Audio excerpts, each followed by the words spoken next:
മലമുകളിൽ കുടികൊള്ളുന്ന ആയിരവില്ലി ഭഗവാന്റെ കൃപാകടാക്ഷങ്ങൾ തേടിയുള്ള യാത്രയാണിത്.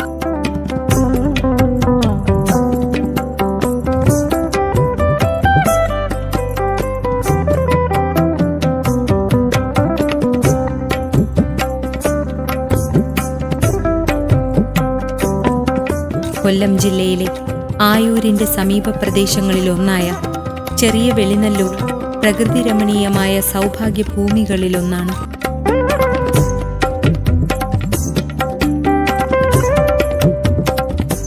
ആയിരവില്ലിപ്പാറയിൽ കുടികൊള്ളുന്ന ആയിരവില്ലി ഭഗവാൻ പ്രപഞ്ചനാഥനായ ശിവൻ തന്നെയാണ്. തലമുറ തലമുറകളായി ഈ പ്രദേശക്കാരുടെ ഗ്രാമദൈവവും രക്ഷകനുമൊക്കെ ആയിരവില്ലി ഭഗവാൻ തന്നെയാണ്. മലമുകളിലെ ആയിരവില്ലി ഭഗവാന്റെ ചൈതന്യത്തോടൊപ്പം തന്നെ വനദുർഗാദേവി സാന്നിധ്യമുള്ളതിനാൽ മലമുകളിലെ ദേവത്തറയിൽ ഒരു വനദുർഗാദേവി ക്ഷേത്രവുമുണ്ട്.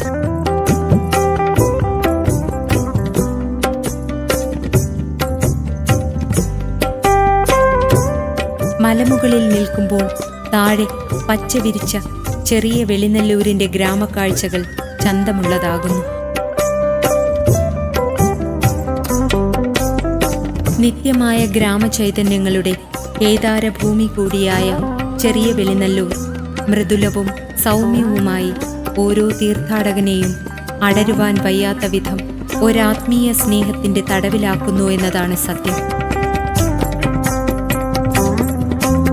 കാരണം അത്രയ്ക്കും ആശ്വാസകരമായ ഒരു സ്വാസ്ഥ്യ പ്രപഞ്ചമാണ് ആയിരവില്ലി പാറകളുടെ മുകളിലെ കാഴ്ചകളും അനുഭവങ്ങളും നമുക്ക് പകർന്നു നൽകുന്നത്.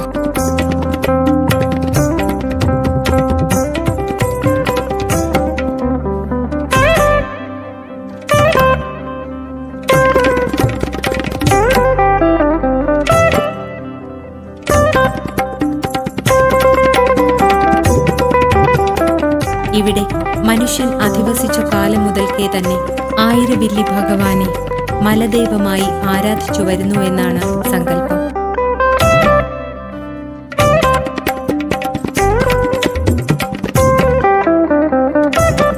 പ്രപഞ്ചത്തിലെ സർവ്വതിലും നിറഞ്ഞു നിൽക്കുന്ന ഭഗവാനെ കാറ്റായും മഞ്ഞായും മഴയായുമൊക്കെ അനുഭവിച്ചറിയാൻ കഴിയുമ്പോഴാണ് നാം യഥാർത്ഥ ഈശ്വര സങ്കല്പങ്ങളുടെ ആനന്ദധാരയിൽ കൂടി കടന്നു പോകുന്നത്.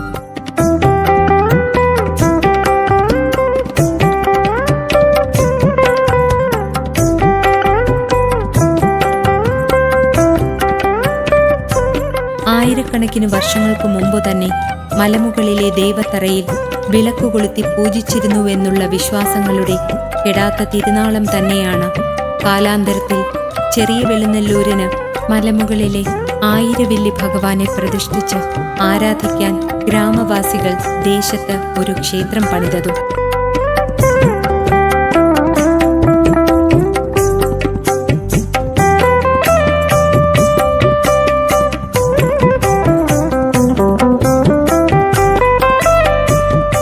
ഏകദേശം 500 വർഷങ്ങൾക്ക് മുമ്പാണ് മലമുകളിലെ ആയിരവില്ലി ഭഗവാനെ ഗ്രാമത്തിൽ ആൽത്തറയ്ക്ക് മുന്നിൽ പ്രതിഷ്ഠിച്ച് പൂജകൾ തുടങ്ങിയതെന്ന് നാട്ടുകാർ പറയുന്നു.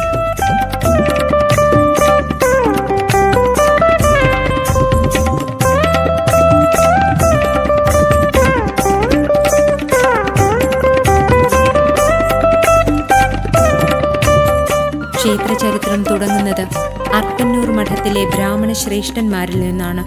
അന്ന് അർക്കന്നൂർ മഠത്തിലെ തിരുമേനിമാർക്ക് ഈ പ്രദേശത്ത് 1001 പറ നിലമുണ്ടായിരുന്നുവെന്നും നീണ്ട വിശാലമായ പാടങ്ങൾ കൊയ്ത നെല്ല് കൂട്ടിവയ്ക്കാനായി ഇവിടെ ഒരു കളപ്പുരയും ഉണ്ടായിരുന്നതായും പറയപ്പെടുന്നു.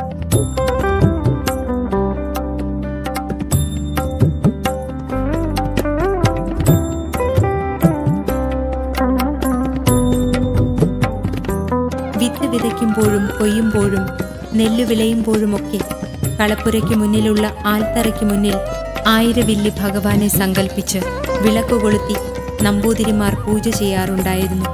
അങ്ങനെ ആൽത്തറയിൽ കൊളുത്തപ്പെടുന്ന ഓരോ ദീപങ്ങളും ഈ ഗ്രാമത്തിന്റെ ഐശ്വര്യവും സമൃദ്ധിയുമായി മാറുന്നത് തിരിച്ചറിഞ്ഞ ഗ്രാമവാസികളും തങ്ങളുടെ പ്രാർത്ഥനകളും പൂജകളുമൊക്കെ കളപ്പുരയ്ക്ക് മുന്നിലുള്ള ആൽത്തറയിൽ സമർപ്പിക്കാൻ ആരംഭിച്ചു.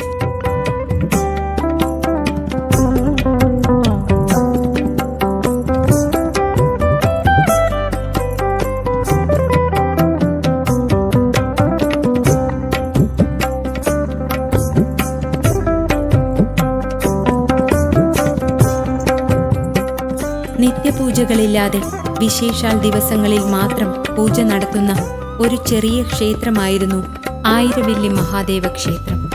അക്കാലത്ത് ഇവിടം മിക്കപ്പോഴും അടഞ്ഞു തന്നെ കിടക്കുമായിരുന്നു. അന്നും വഴിപോക്കർ അടഞ്ഞുകിടന്ന ഈ ക്ഷേത്രത്തെ നോക്കി പ്രാർത്ഥിച്ചിരുന്നതുകൊണ്ട് തന്നെ ഒരു കാലത്ത് ഈ ക്ഷേത്രത്തെ തുറക്കാ ക്ഷേത്രമായിരുന്നു അറിയപ്പെട്ടിരുന്നു.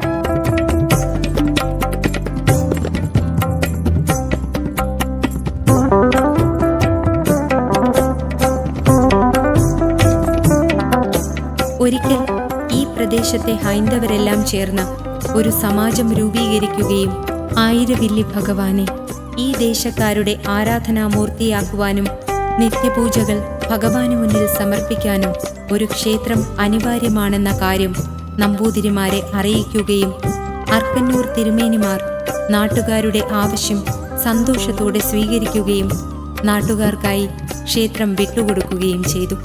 അന്നു മുതൽ മലമുകളിലെ ദേവത്തറയിൽ വിളക്കു കൊളുത്തുന്നതോടൊപ്പം തന്നെ ആയിരവില്ലി മഹാദേവ ക്ഷേത്രത്തിലും ഭഗവാനെ പ്രതിഷ്ഠിച്ച് നിത്യപൂജകൾ ആരംഭിക്കുകയും ചെയ്തു. അങ്ങനെ ചെറിയ വെളിനല്ലൂരിന്റെ ആകാശങ്ങളിൽ ഉത്സവങ്ങളുടെ നിറങ്ങളും വാദ്യഘോഷങ്ങളുടെ താളവുമുണ്ടായി. ഗ്രാമവാസികളുടെ ഓർമ്മകളിലൂടെ ഭഗവാന്റെ തിരുവുത്സവങ്ങളുടെ ദീപപ്രഭകളും തീവട്ടി പ്രകാശത്തിൽ മലമുകളിലെ ദേവത്തറകളിൽ സമർപ്പിക്കുന്ന പൂജകളുടെയുമൊക്കെ ആനന്ദ നിമിഷങ്ങൾ നിത്യചൈതന്യങ്ങളാകുന്നു. ഇനി വരാൻ പോകുന്ന ഉത്സവ നാളുകളെക്കുറിച്ചുള്ള അനുദിന ചിന്തകളിലുമാണ് ഇവിടുത്തെ ഓരോ മനുഷ്യരും സദാ നേരവും. കാരണം ഇവരുടെ സ്വപ്നവും പ്രതീക്ഷയും ജീവിതവും സമർപ്പണവുമെല്ലാം ആയിരവല്ലി ഭഗവാനിലുള്ളത് തന്നെയാണ്.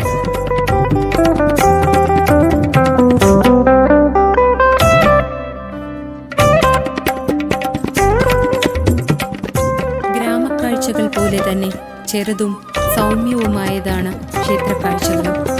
ക്ഷേത്രത്തിനു മുന്നിൽ നൂറുകണക്കിന് വർഷം പഴക്കമുള്ള ആൽത്തറ കാണാം. ആൽമരത്തിന്റെ ഓരോ അംശങ്ങളിലും കാലാന്തരങ്ങളുടെ മുദ്രകളും കാണാം. ഇവിടെയാണ് ആദ്യമായി വിളക്ക് വെച്ച് ആരാധിച്ചതും ഭക്തജനങ്ങൾ ഭഗവാന് മുന്നിൽ പൂജകൾ സമർപ്പിച്ചതുമൊക്കെ.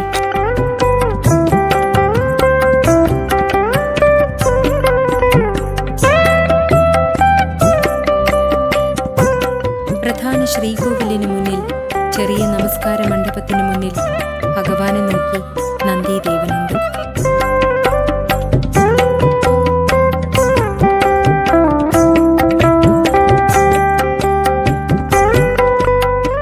ശ്രീകോവിലിന് മുകളിലായി ഒരു പത്മം വിടർന്നു നിൽക്കുന്നു.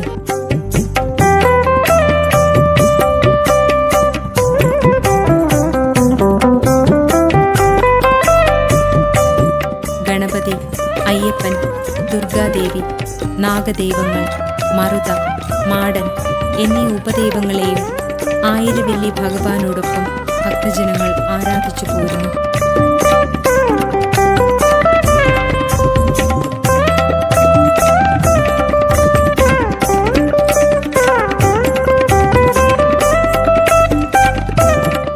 അപാരമായ ശക്തിവിശേഷമുള്ള ആയിരവില്ലി ഭഗവാന് മുന്നിൽ സമർപ്പിക്കുന്ന ഏതൊരു പ്രാർത്ഥനയും ഫലവത്താകുമെന്നുള്ളതാണ് ഇവിടുത്തെ വിശ്വാസ പ്രമാണം. അതുകൊണ്ട് തന്നെ ജാതിമത വ്യത്യാസങ്ങളൊന്നുമില്ലാതെ തന്നെ ഭഗവാന് മുന്നിൽ പൂജകൾ അർപ്പിക്കുവാനും പ്രാർത്ഥനകൾ സമർപ്പിക്കാനുമൊക്കെ നിരവധി ഭക്തജനങ്ങളാണ് ആയിരവില്ലി ഭഗവാന് മുന്നിലെത്തുന്നത്.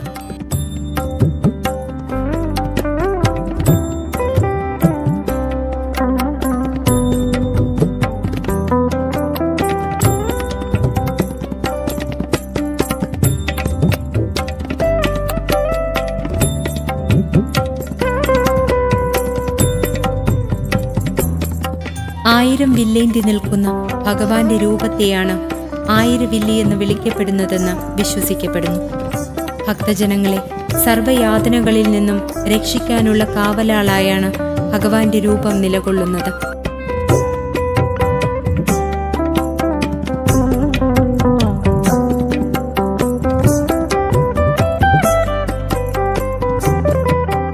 ആയിരവില്ലി മല ഭഗവാന്റെ ഒരു വിശ്വാസഭൂമി മാത്രമല്ല, ഈ ഗ്രാമത്തിന്റെ ഓരോ ഞരമ്പുകളിലൂടെയും ഓടുന്ന ജീവചൈതന്യത്തിന്റെ പ്രവാഹ കേന്ദ്രം കൂടിയാണ്.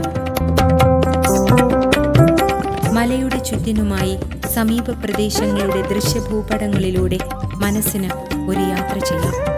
മലമുകളിലെ ദൈവത്തറയിലെ വിളക്കിനപ്പുറം പ്രശസ്തമായ ജടായുപ്പാറ കാണാം. ഈ വിളക്കുകളിൽ കൊളുത്തപ്പെടുന്ന ദീപം ഈ പ്രപഞ്ചം മുഴുവൻ ഭഗവത് ചൈതന്യം പരത്തുന്ന ഓംകാര മന്ത്രങ്ങളാകുമ്പോൾ ഓം എന്ന മന്ത്രത്തിന്റെ മോക്ഷനാദവുമായി താഴ്വാരത്തിൽ നിന്നും മലമുകളിലേക്ക് ഇടയ്ക്കിടെ ചുരുളൻ കാറ്റ് പറന്നു കയറുമ്പോൾ മനസ്സും ശരീരവും ധ്യാനാത്മകമായ ശാന്തി തീരങ്ങളിലേക്ക് അലിഞ്ഞു ചേരും.